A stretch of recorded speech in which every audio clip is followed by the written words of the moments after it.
Hello, magandang hapon pong muli. Ayan. After class po ay dito pong muli tayo sa ating gulayan sa paaralan sa loob ng greenhouse. At ayan. So ito po, dahil ang ating pong mga pipino ay namumulaklak na, ayan. Gamitan po natin ng FFJ para mas maraming bulaklak at mas maraming bunga. Pampabulaklak po ito.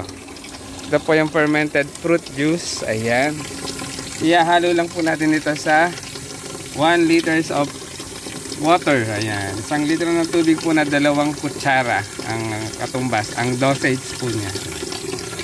So gawin na po natin. At ang pag-a-apply po, ayan, gulayan tips pong muli. Ang pag-a-apply po nito, ayan, ng FFJA sa hapon. Ayan. Sa hapon po natin ididilig sa halaman. Ayan. Para siya po ay mamulaklak. Ayan. Siyempre, pag maraming bulaklak, maraming bunga. Ayan. Oops, ayan po. Hayaan po nating mahalo ng tumutulong tubig sa gripo. Ayan. Ayan po. Ayan. So, sa hapon po natin, ayan, gulayan tips pong muli. Sa hapon po natin i-apply yung ating mga fertilizer o yung pataba. Ayan. So, okay na po. Ayan, idilig na po natin. Ayan, ayan po yung mga pipino. Then, ididilig po natin saan? Saan po ba natin pwedeng idilig? Doon po sa puno ng halaman. Pwede rin po sa katawan o doon sa dahon. Pero mas piniprepare ko po ay sa puno ng halaman. Ayan. Ayan po, oh, ayan na po. Ayan, oh, ito na po yung ating mga pipino. So yung nakaraan po, yung video o reels ko po ay tips para sa mga pipino na to kung kailan natin pwede silang bigyan ng mga fertilizer na dapat para sa kanila. So ito po yung oras, ito po yung tamang panahon. Ayan po. Kapag po ang mga pipino o mga halaman na namumulaklak ay nagsisimula na po mamulaklak na ganyan, malalaki na, pwede na po silang bigyan. Ayan. Ng mga fertilizer. At sa hapon po tayo mag-a-apply. Ayan. Gulayan tips pong muli or gardening tips pong muli. Ayan. Mula sa inyong lingkod ang maestro, Panaderong Gala. Ayan. Thank you for watching. Ayan. Sa hapon po, so after ng klase ko, ayan, dilig muna tayo. Ayan.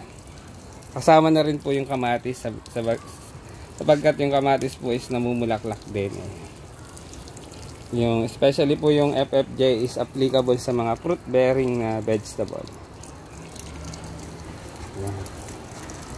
So sa hapon po natin siya. Yung ampalaya po ay hindi pa po siya pwedeng diligan natin. Ayan.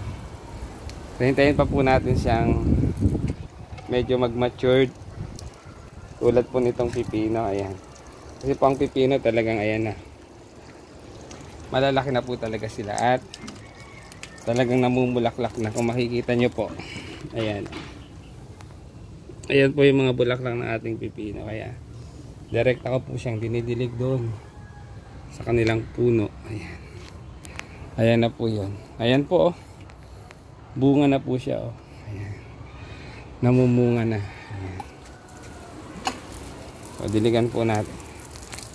Sa hapon po kasi papalubog na ang sikat ng araw. Ang araw po ay papalubog na. Ayan. So, kailan po, baka magtatanong, tuwing kailan po pwedeng idilig yung FFJ na yan? Ayan. Tulad din po ng FPJ. So, may ratio din po yan. Kung 2 kutsara sa 1 litro ng tubig, ihahalo, ayan, imimix natin. Yung paraan naman po ng pag-apply, kailan, araw-araw ba? O minsan sa 1 linggo. Ayan. Usually po itong fertilizer na to, FFJ, ay 3 times a week. Ayan. Tulad po ngayon, ngayon is Monday. So, Monday nagsimula po tayong magdilig. Wednesday na po ang susunod. And then, Friday na po. Every afternoon po yan. Ayan.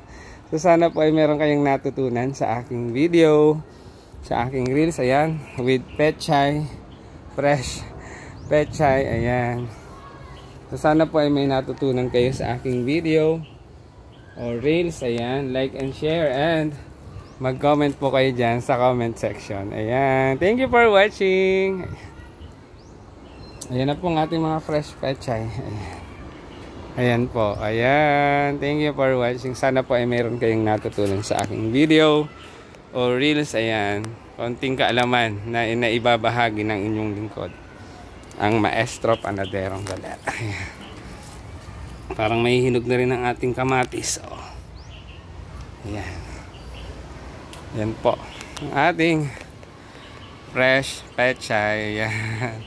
Thank you for watching. God bless us all. Uwi na.